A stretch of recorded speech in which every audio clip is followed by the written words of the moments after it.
My name is Tumise Adiegbe. I'm delighted to be your show today. The CBN, Central Bank of Nigeria, made a direction that they want to redesign the Naira and they stipulate a timeline in line with the new policy. It is a welcome development because the government believes that we have too much of money in circulation and they want to use it to control things that are bad within the society. Scarcity, it is what is not good because people in Nigeria, you see them on viral video on TikTok, on Twitter, that they are on the queue fighting themselves, making unnecessary clamors to get the Naira. This is what I call on government to try to do something. It is in line with the position of the central bank to change currency or to redesign currency whenever they want to do so, but the institution has to do it in line with the consideration of the citizen in which they are making all those policy for. Last 2 weeks there are reports that the ATM machine are still bringing out old notes, but as of this week I've never heard of any reports as regards to that.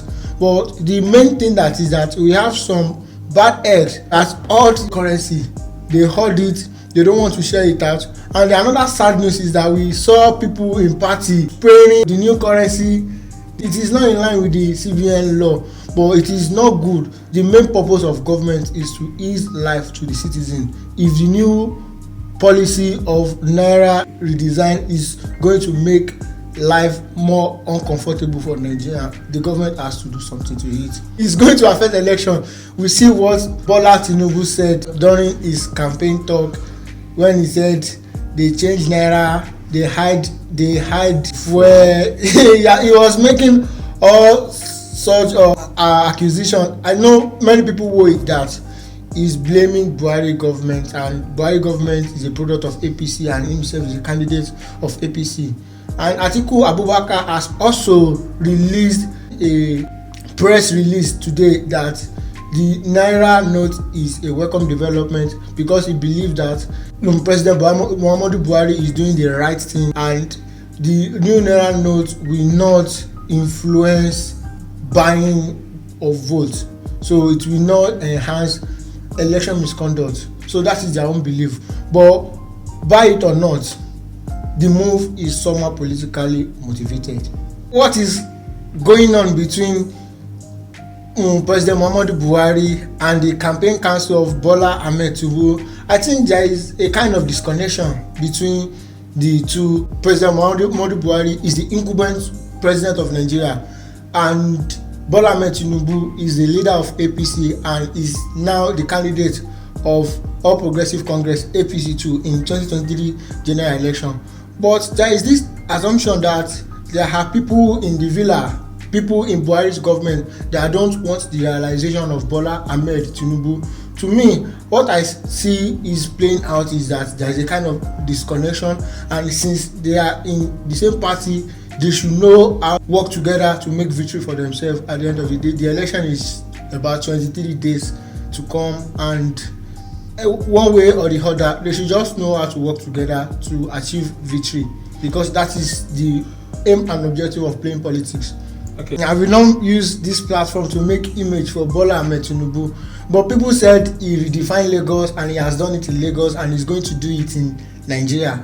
Myself, Tumise, I don't believe in him, because even in Lagos, ownership candidate in Lagos is building their campaign promises on, because people said Tinubu made Lagos. Few months ago, there is this report that shows that he has been indicted by the US government in the 90s for engaging himself in narcotic and drug issue. There is this journalist, David Hundeyin, he wrote a report exclusively on how Bola Ahmed Tinubu engaged himself in narcotic business, which gave him an indictment in the United States of America. So people with questionable character should not be given opportunity to rule this Nigeria. And you said you are going to provide jobs for people.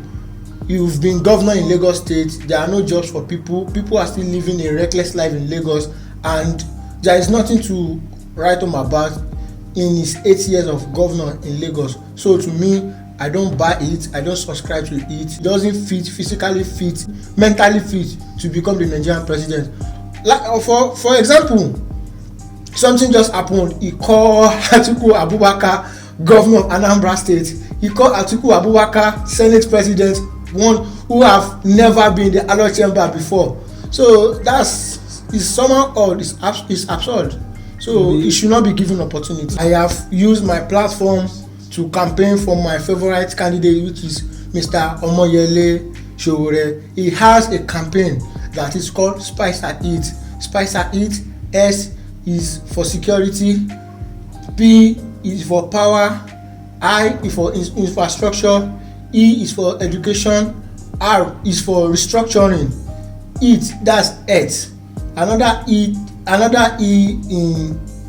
in the campaign manifesto is economy.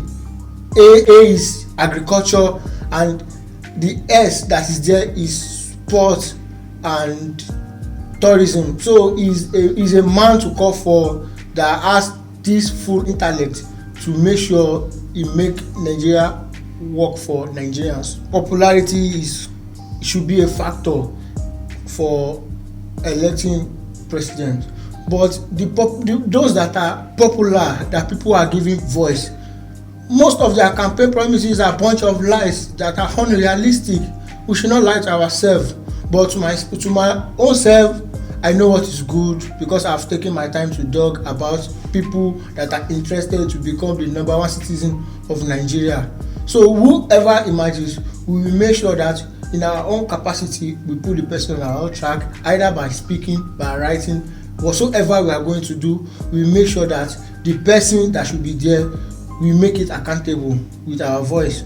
65 naira. It was 70 naira before. He removed 5 naira from it. But it is on one agenda. Yaradra sold petrol for 65 naira with the hope that as time goes on, they will remove fuel subsidy, and that was what later played out during Jonathan's regime in 2012 after the demise of President Umaru Musa Yaradra. But people enjoyed it because it's a welcome development. Imagine as a president, you met petrol 17 naira and you change it to 65 naira. It is a welcome development.